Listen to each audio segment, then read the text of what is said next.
नमस्कार दोस्तों, स्वागत है आप सभी का फिर से आपके अपने YouTube चैनल सक्सेस मंत्रा पर। और मैं सचिन मिश्रा आज फिर से आप सभी छात्रों के लिए हिंदी के कुछ महत्वपूर्ण कंटेंट लेकर आया हूं।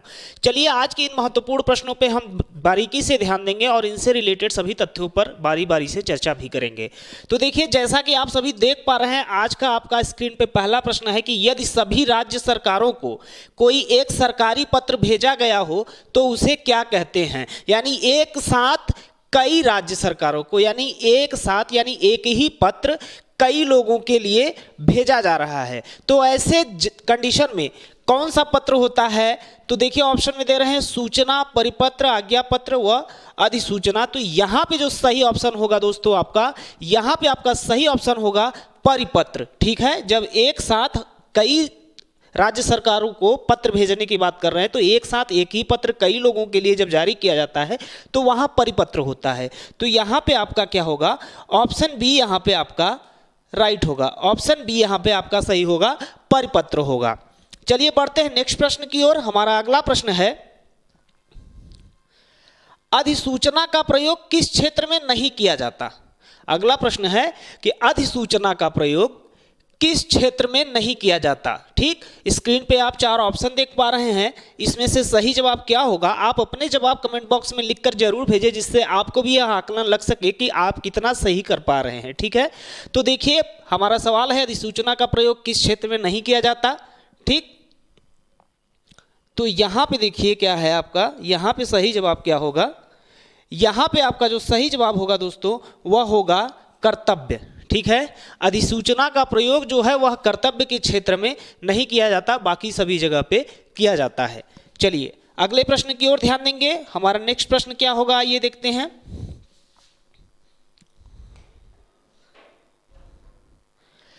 उद्देश्य में कर्ता के साथ और क्या रहता है। उद्देश्य में कर्ता के साथ और क्या रहता है, वाक्य से संबंधित प्रश्न है। वाक्य के दो भाग होते हैं, उद्देश्य विधेय आप जानते हैं। अब यहाँ पे पूछ रहे हैं कि उद्देश्य में कर्ता के साथ और क्या रहता है, कर्ता विस्तार, कर्ता पूरक, कर्ता विधेय या विधेय पूरक। ठीक, तो यहाँ पे सही जवाब क्या होगा, फटाफट आप अपने जवाब कमेंट बॉक्स में लिखकर हम तक भेजें।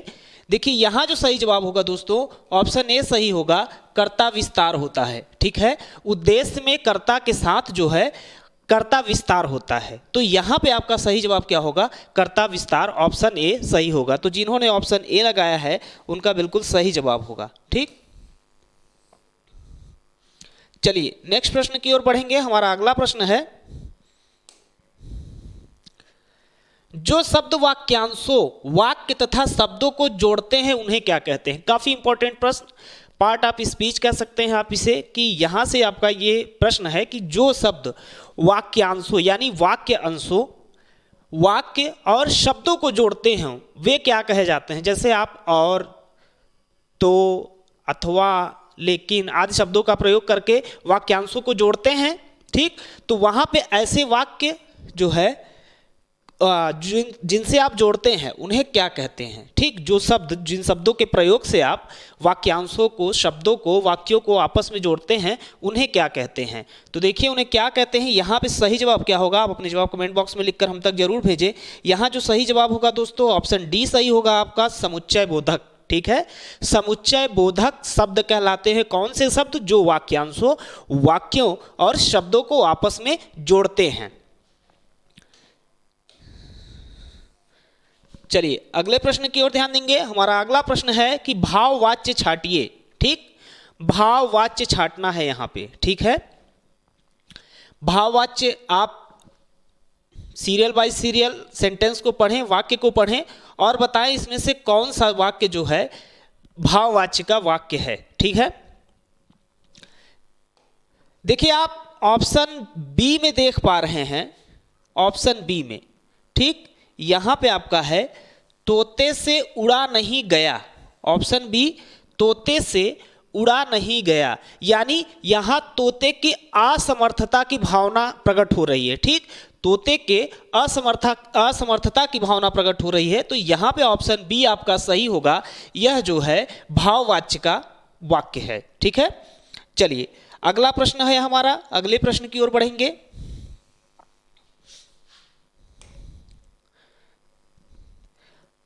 अगला प्रश्न है, दो प्राणियों तथा वस्तुओं के बीच तुलना की जाती है तो क्रिया किस रूप में दिखाई पड़ती है? काफी इंपॉर्टेंट।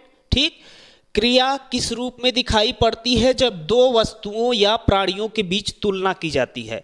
सबसे पहले हम जान लेंगे क्रिया की कितनी अवस्थाएं होती हैं। क्रिया की 3 अवस्थाएं होती हैं। मूलावस्था, जिसमें कहीं कोई तुलना नहीं की जाती, और उत्तरावस्था, जिसमें दो वस्तुओं या दो प्राणियों या दो चीजों के बीच में तुलना की जाती है, और एक होती है उत्तमावस्था, जिसमें अनेक वस्तुओं का एक वस्तु से तुलना की जाती है। ठीक, जिसको आप इंग्लिश में पढ़ते हैं, ठीक, कंपैरेटिव, सुपरलेटिव, ये जो आपकी डिग्रियां हैं। ठीक है, तो वहीं इस तरह से यहाँ पे आपका मूलावस्था, उत्तरावस्था, उत्तमावस्था होती है। ठीक है, तो यहाँ पे उत्तरावस्था में क्या होता है दोस्तों? उत्तरावस्था में, ठीक, इसमें आपका जो है उत्तरावस्था में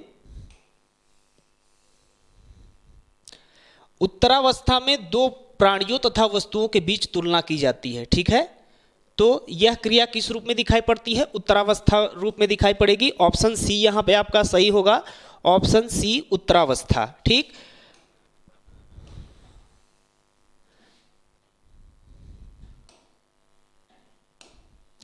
बढ़ेंगे नेक्स्ट प्रश्न की ओर। हमारा अगला प्रश्न है, मुझे बताओ तो, ध्यान से पढ़ेंगे वाक्य को, मुझे बताओ तो तुम्हारा जन्म कब और कहां हुआ था? ठीक, वाक्य का भेद बताना है। ठीक है, यहां आप देखिए कितने वाक्य बन रहे हैं। एक तो मुझे बताओ, ठीक, तुम्हारा जन्म कब हुआ, तुम्हारा जन्म कहां हुआ। यहां कई सारे वाक्य आपस में जुड़ रहे हैं। ठीक है, आपस में जुड़ रहे हैं किसके माध्यम से? कब, और के माध्यम से। यहां पे देखिए, और के माध्यम से, तो के माध्यम से, यहां कई सारे वाक्य आपस में जुड़ रहे हैं। तो यहां पे कौन सा वाक्य होगा, वाक्य का कौन सा भेद होगा? ठीक है, सरल वाक्य, आश्रित वाक्य, संयुक्त वाक्य या मिश्र वाक्य? आप अपने जवाब कमेंट बॉक्स में तत्काल लिख के भेजें, जिससे आपको पता चल सके आपका आंसर सही है कि नहीं, या आप कितना सही कर पा रहे हैं।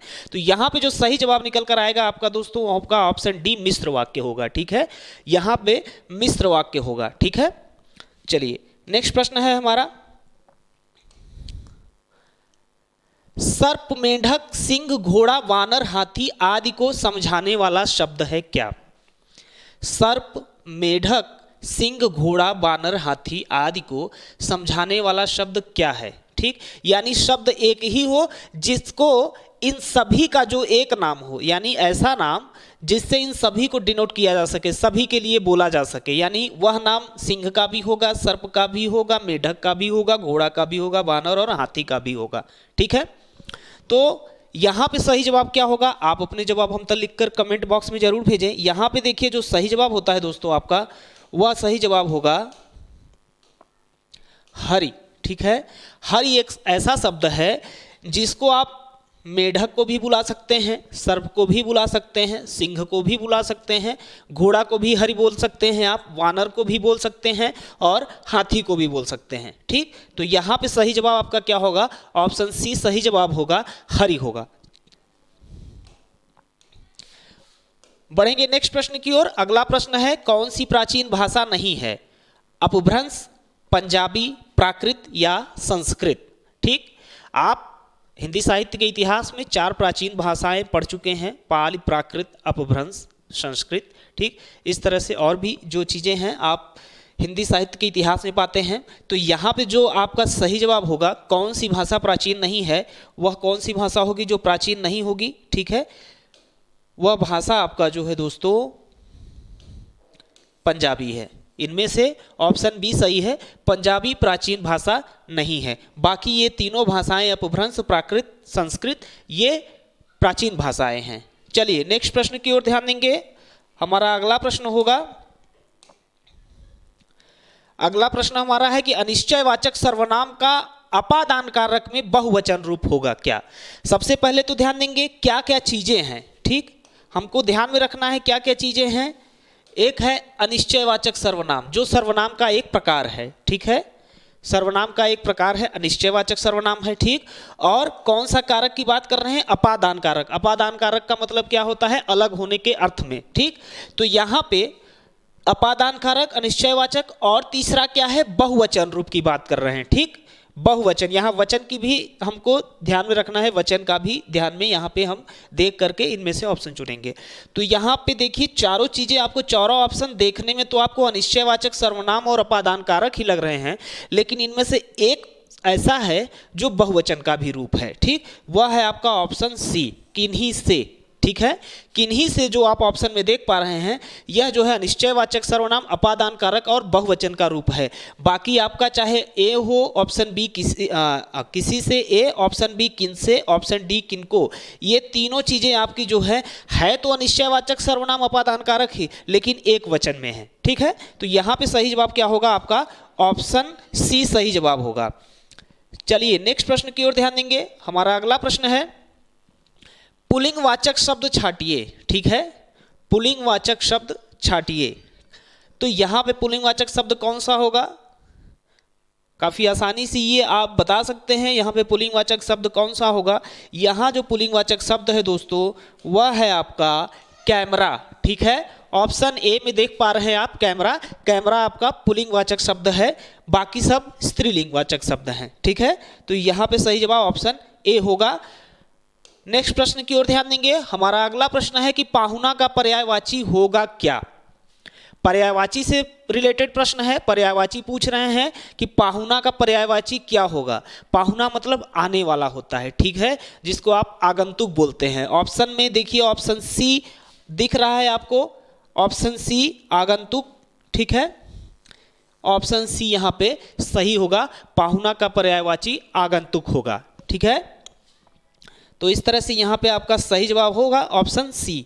बढ़ते हैं नेक्स्ट प्रश्न की ओर। हमारा अगला प्रश्न है कि इनमें से किसमें निरुपसर्ग नहीं है।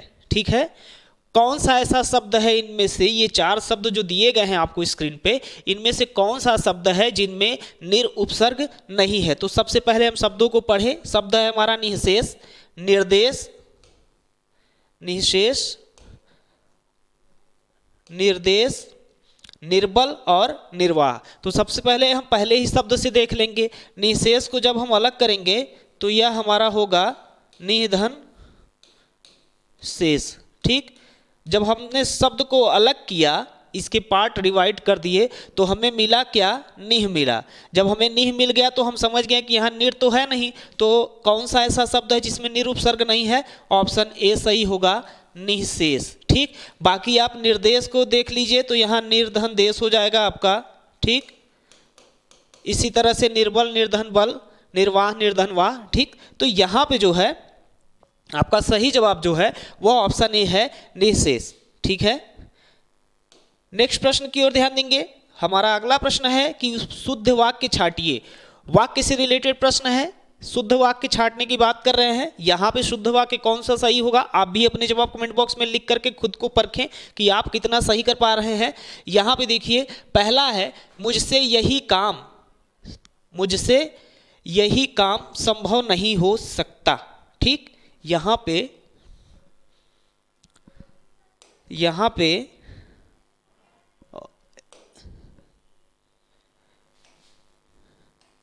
ये है, यही है। ठीक, दूसरा है वह बिल्कुल बात करना नहीं चाहती थी, मैं आपकी भक्ति करता हूं, बाघ और बकरी एक घाट पानी पीती हैं। यहां पे सही जवाब क्या होगा दोस्तों, ध्यान से पढ़िए।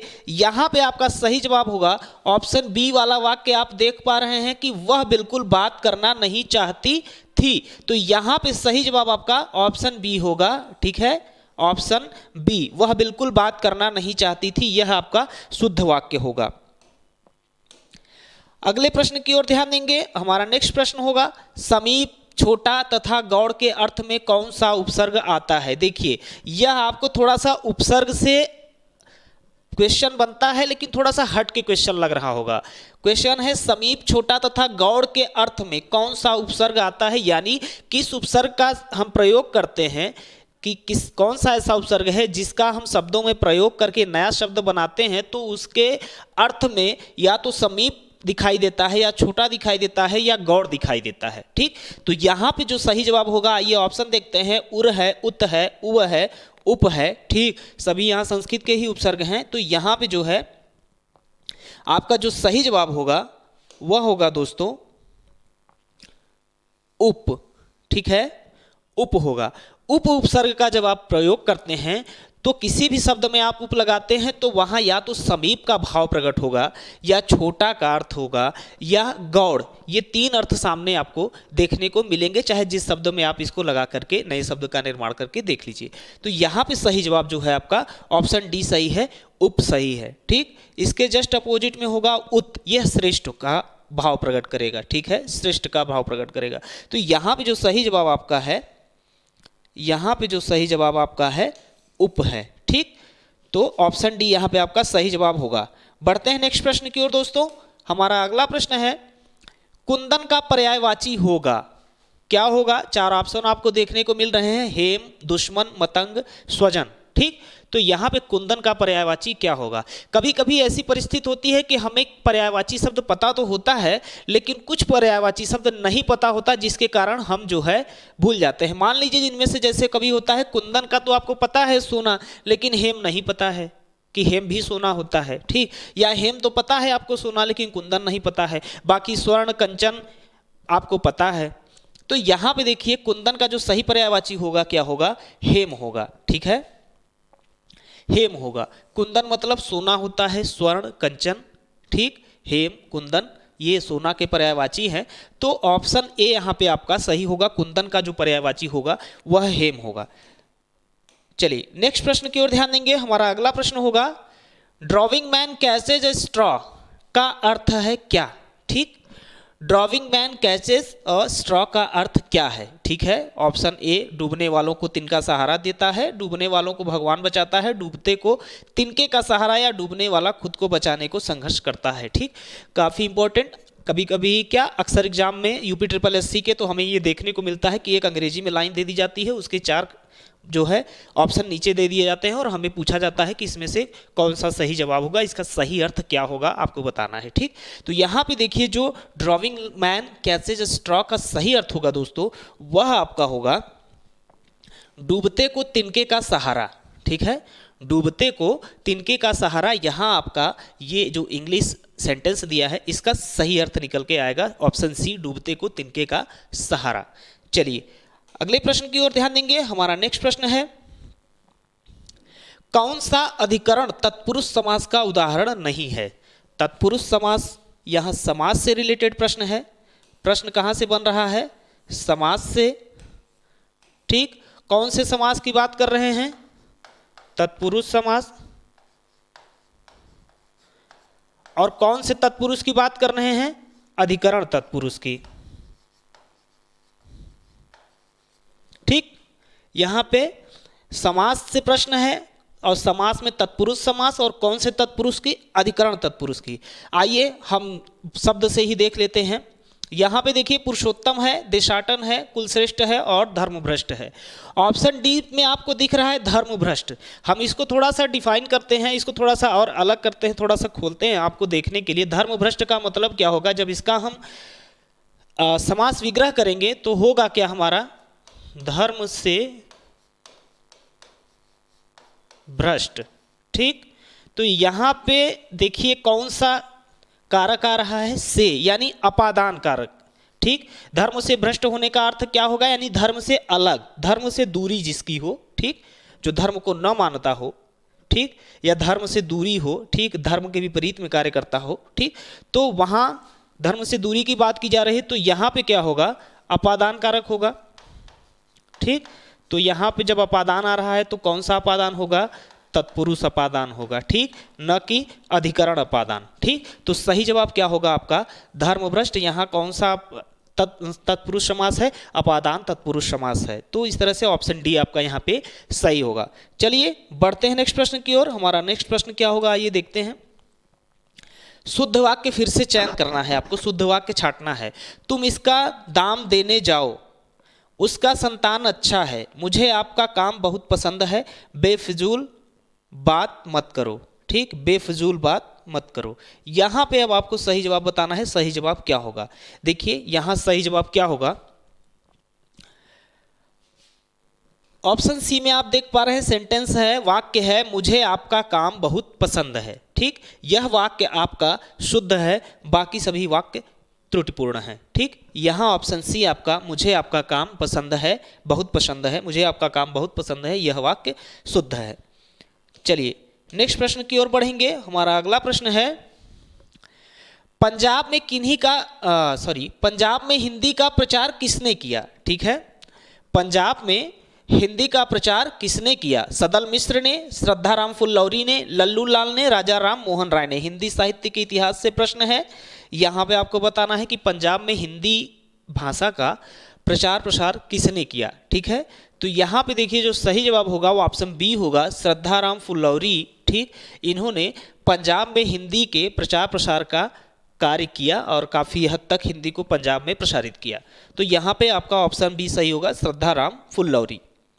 चलिए नेक्स्ट प्रश्न की ओर बढ़ेंगे। हमारा अगला प्रश्न है, सफलता न मिलने पर दुखी होना को क्या कहते हैं? ठीक, कभी कभी हम अपने वास्तविक जीवन में किसी कॉम्पिटिटिव एग्जाम को लेकर के या जीवन के अन्य पड़ाव पर भी असफल होते हैं तो बहुत दुखी होते हैं। ठीक, तो ऐसे दुख को हम हिंदी की भाषा के कौन से शब्द से डिनोट करते हैं या फिर बोलते हैं, अभिव्यक्त करते हैं, कौन सा शब्द है? ठीक है, तो यहाँ पे देखिए कौन सा शब्द होगा, बताइए। यहाँ पे जो सही शब्द है आपका दोस्तों वह है आपका क्षोभ। ठीक है, क्षोभ जो है, क्षोभ शब्द हम अपनी असफलता के दुख को प्रकट करने के लिए, अभिव्यक्त करने के लिए बोलते हैं। ठीक है, चलिए नेक्स्ट प्रश्न की ओर बढ़ेंगे। हमारा अगला प्रश्न क्या है देखते हैं, धूसर का पर्यायवाची होगा क्या?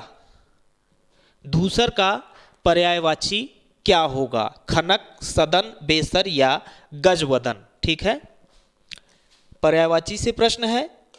अब यहां देखिए सबसे पहले तो आप जान लीजिए धूसर का क्या मतलब होता है। हो सकता है आप इससे समझ जाएंगे। धूसर का मतलब होता है दोस्तों गधा। ठीक है, गधा, इसको आप गर्दभ भी बोल सकते हैं, गर्दभ। ठीक, इसको आप बेसर भी बोल सकते हैं, गधा, गर्दभ, बेसर, धूसर। ठीक, तो यहां पे अब आप देखिए सही जवाब क्या होगा आपका? सही जवाब होगा आपका ऑप्शन सी, बेसर। धूसर का पर्यायवाची यहां पे बेसर होगा। चलिए नेक्स्ट प्रश्न की ओर बढ़ेंगे।